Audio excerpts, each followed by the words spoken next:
ప్రియమైన వాళ్ళారా, ప్రభువైన యేసుక్రీస్తు నామములో ఈ యొక్క ఉదయకాల సమయాన మీ అందరికీ నా యొక్క హృదయపూర్వక వందనాలు తెలుపుకుంటున్నాను. ఈ రోజంతా కూడా మీరు చేయబోయే అన్ని విషయాల్లో దేవుని హస్తము మీకు తోడై ఉండి మీకు జయాన్ని కలుగుజేయునుగాక.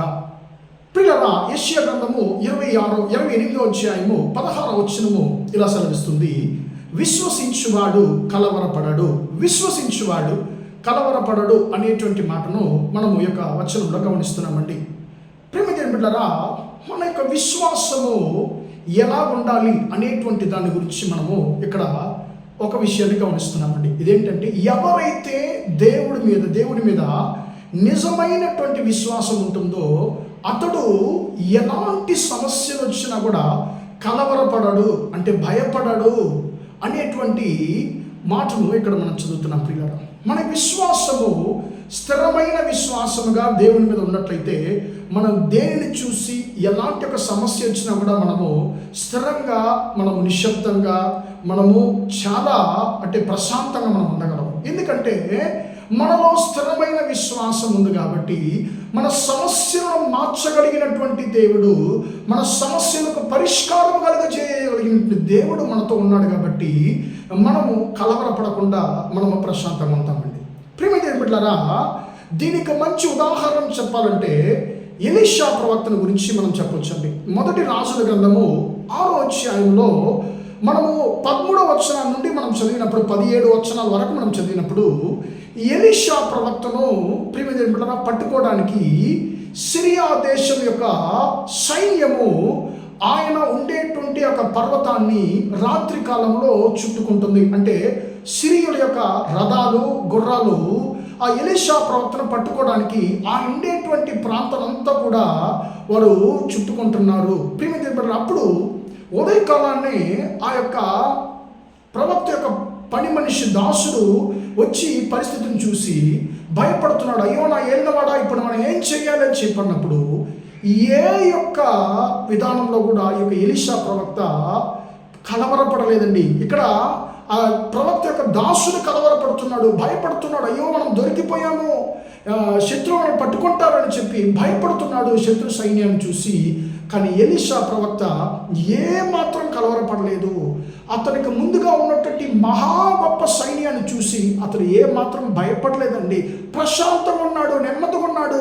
అంటున్నాడు, నువ్వేం భయపడద్దయ్యా బాబు, మనకు విరోధంగా ఉండేటువంటి సైన్యము చాలా పెద్దది వాస్తవమే, కానీ వారితో ఉన్నవారి కన్నా మనతో ఉన్నవారు చాలా ఎక్కువ మంది, నువ్వు అధికము అని చెప్పి అంటున్నాడండి. ఇతనికి ఏం అర్థం కాలేదు, అసలు ఏంట్రా మన యజమానుడు ఏం మాట్లాడుతున్నాడు, పరిస్థితి చాలా ఘోరంగా ఉంది అని చెప్పి ఈయన కలవరపడుతున్నాడు. కానీ ఎలీషా ప్రవక్త కలవరపడలేదు. ఎందుకంటే ఎలీషా ప్రవక్త దేవుని యందు స్థిరమైన విశ్వాసం గల వ్యక్తి. అప్పుడు ఈయన ప్రార్థన చేస్తున్నాడు, విన్నపం చేస్తున్నాడు, యెహోవా ఇతని యొక్క కళ్ళు మీరు తెరవాలి, ఇతను చూడనట్లు ఇతని కళ్ళు తెరవమని చెప్పి ప్రార్థించినప్పుడు యెహోవా ఆ యొక్క దాసుని యొక్క కళ్ళు తెరుస్తున్నాడు. ప్రియమైన దేవుని బిడ్డలారా, వీరి చుట్టూ పరలోక సైన్యమైనటువంటి అగ్ని రథాలు, గుర్రాలు వీరికి కాపుదలగా వీరి చుట్టూ ఉండేది ఆ యొక్క దాసుడు చూశాడు. ప్రియమైన దేవుని బిడ్డలారా, అప్పుడు ఆయనకు అర్థమైంది, నా యజమానుడు ఎందుకు కలవరపడలేదు అని చెప్పి. ప్రియమైన దేవుని బిడ్డలారా, మన యొక్క విశ్వాసం ఎలాంటి విశ్వాసంగా ఉంది? చిన్న చిన్న సమస్యను చూసి మనం కలవరపడుతున్నామా, లేకుంటే మనము కలవరపడకుండా మనం స్థిరంగా ఉంటున్నామా? నేను ఆరాధించేటువంటి దేవుడు ఎలాంటి వాడని నాకు తెలుసు అని చెప్పి మన విశ్వాసంలో స్థిరమైన ఒక విశ్వాసం గలవారిగా ఉన్నామనేటువంటి దాన్ని మనం ఆలోచించాలి. ప్రియమైన దేవుని బిడ్డలారా, నీకు విరోధముగా మహా గొప్ప సైన్యము క్రియ చేస్తున్నది వాస్తవమే. నీ శత్రువులు నీకన్నా గొప్పవారు, దాంట్లో ఏం మార్పు లేదు. నీ శత్రువులు చాలా ఎక్కువ మంది ఉన్నారు, అది వాస్తవమే, దాంట్లో ఏం మార్పు లేదు. కానీ నిన్ను కాపాడేటువంటి దేవుని యొక్క సైన్యము నీ శత్రువుల కన్నా మహాబలవంతులు, గొప్పవారు అనేటువంటి దాన్ని మనం మర్చిపోకూడదు. కాబట్టి పిల్లరా, మనము విశ్వసించి మనము కలవరపడని వాడిగా, స్థిరమైన విశ్వాసం గలవారిగా ఉండడానికి దేవుడు మనకు సహాయం చేయను గాక. ప్రార్థన చేద్దామా?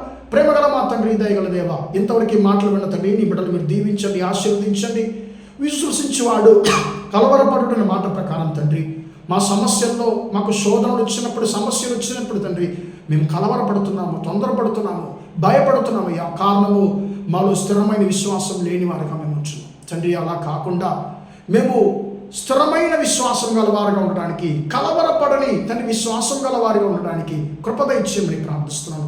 నీ బిడ్డలు నిమిత్తంగా కలవరపడుతున్నారు తండ్రి, వారి యొక్క కలవరాలంతా మారుడుగా కానీ ప్రార్థిస్తున్నాను. భయపడక నా కుమారుడు కుమార్తె నేనున్నాను అని తండ్రి నీ బిడ్డలు ఓదార్చమని యేసు నామములో ప్రార్థించేది వేడుకుంటున్నాను తండ్రి.